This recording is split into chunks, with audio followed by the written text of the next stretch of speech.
I'm Bob West, and this is Studio 7 on YouTube West. And today we're going to go back in time to a 1965 American gambling drama called The Cincinnati Kid, starring Steve McQueen, the King of Cool. And yeah, do I like Steve McQueen? You betcha. I grew up watching his movies. You know, I lived in San Francisco. I owned a Dodge Charger. I have a Mustang now, I've raced cars, I like to race. He liked to race. Everything about Steve McQueen I dig. He's the king of cool. I will never be that cool, but I'd always hoped that I was kind of cool, which, judging by some of the comments on here, most people think I'm a dork. I don't care. The Cincinnati Kid, however, is one great movie. It starts with a great cast, and it just goes from there. But that's not where we're going to start with this one. We're going to talk about Norman Jewison, who is the director of this movie. He has done a few odd movies in the past, and what he's famous for is what we call camera focus. And that is going to be critical because you're going to see moments where the camera is kind of bouncing back and forth between people that aren't saying anything. We're looking at eyes, we're looking at ears, we're looking at noses, and you're going, what's going on? And that's his style, so you got to get by this. It stars Steve McQueen, Edward G. Robinson, Anne Margaret, Karl Malden, and Tuesday Weld. And the music's by Leo Schifrin, who's done a ton of movies. Now, in this case, the plot of this movie is that Steve McQueen is the up-and-coming hot gambler known as the Cincinnati Kid. And he wants to take on the man.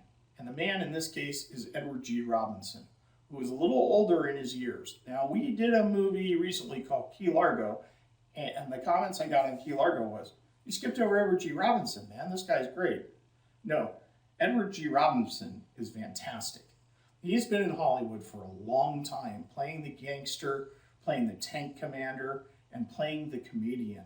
And in this case, he gets to play the man that Steve McQueen is after. And that's how we're going to refer to him. Now, Karl Malden plays Shooter.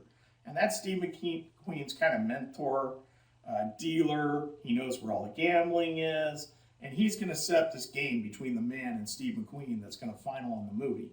Anne Margaret is Shooter's wife. And you got to see her mess with puzzles. Because in 1965, she's just gorgeous. And she's goofy. And she's funny. And she's wonderful. And then Tuesday Weld, who was either 19 or 20 when she did this movie, is going to play Christian. And that's Steve McQueen's girlfriend in this movie. And she's wonderful. Tuesday Weld has bounced through Hollywood in the 60s doing the dope movies and everything else. And she's just, you think she's going to be the go-go girl, or you think she's going to be the airhead, and then she comes at you with a good line. But what she is, in this case, is steady. She's the rock steady girl to Steve McQueen's loose and fancy-free character, the Cincinnati Kid. This movie is a 7 out of 7 production because of Steve McQueen and Edward G. Robinson and Karl Malden from the streets of San Francisco and Anne Margaret and Tuesday Weld. Together, they're the cast that brings this movie over the top, because if you pulled out any three of those, we probably wouldn't get over 6 stars. We may not get over 5 with it. But it's such a wonderful movie. It's a Metro-Goldwyn-Mayer production, which means it had a lot of money behind it. It had a lot of availability behind it. It runs 102 minutes. In talking about the cast, I want to go back a little further too, because there's a couple other people in here that are going to look familiar to you, and you're not going to know who they are, but they're film stars in their own right, and yet they're playing secondary characters. Number one is Joan Blondell. She's been around since the early 30s and 40s as one of the leading ladies in Hollywood. She's a little older by now, of course. And she's going to play Lady Fingers the Dealer, and she's really wonderful.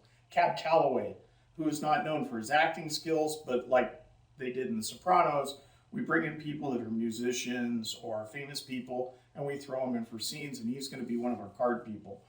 So look for these people as well. Doug Taylor, Irene Trudeau. It just goes on and on and on of all these kind of semi-famous people in Hollywood showing up for one scene or another. And so it makes the movie kind of neat. Watch it, enjoy it, dig it for what it is. If you love gambling, if you like the world of consequences, you're going to love The Cincinnati Kid. For YouTube West, I'm Bob West, and this has been Studio 7 on Steve McQueen, Karl Malden, Edward G. Robinson, and Margaret Tuesday Weld, the Cincinnati Kid. Thank you very much.